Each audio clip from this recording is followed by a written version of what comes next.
Alright guys, another update. I got my cherry picker set up here. Just a basic cherry picker. Anyways, set it up.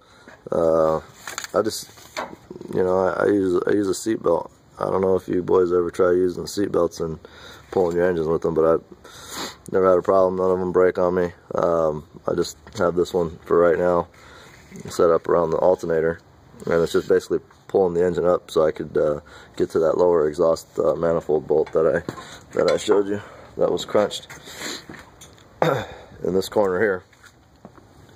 Pulled up the engine a little bit and came right out, got to it, and there's the H-pipe.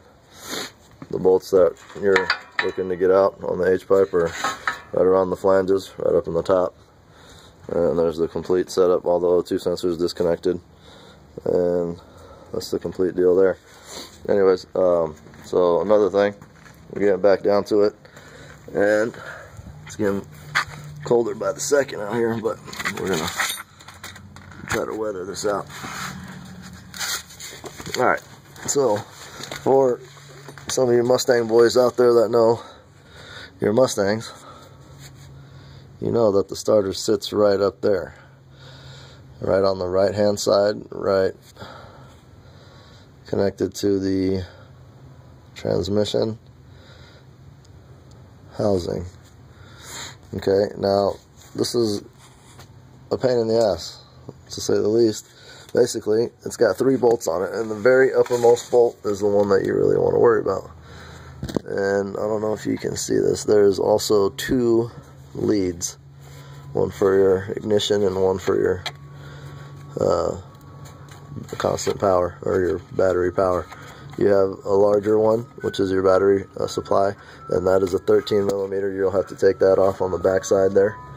And then there's also a 10 millimeter. Again, this is pretty dark down here, and it's the best I've got here. So, alright, there that is. And then, like I said, there's 3 bolts around the starter, and the uppermost one is the toughest one to get to. The lower one is easy, and the second one is okay, and then the top one is, you better pack some tools.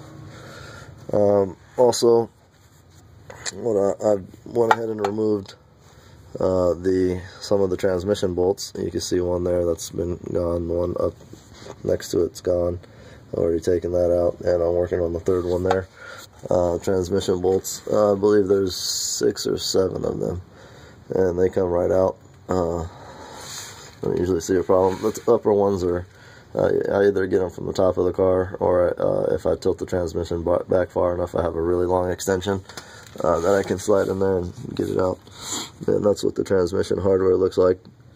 I'm trying to be, or show you, pretty much as much as I can as far as the steps and whatnot. But again, I don't have a cameraman, and I'm kind of doing things here, and I know what you feel like, because if I ever watch a tutorial or a video that's trying to show me how to do something, and they skip something out, it kind of defeats the purpose. But I'm trying not to do that here. I'm probably doing it, but like I said, any questions, just feel free to leave me a message, and I'll respond to you and help you out.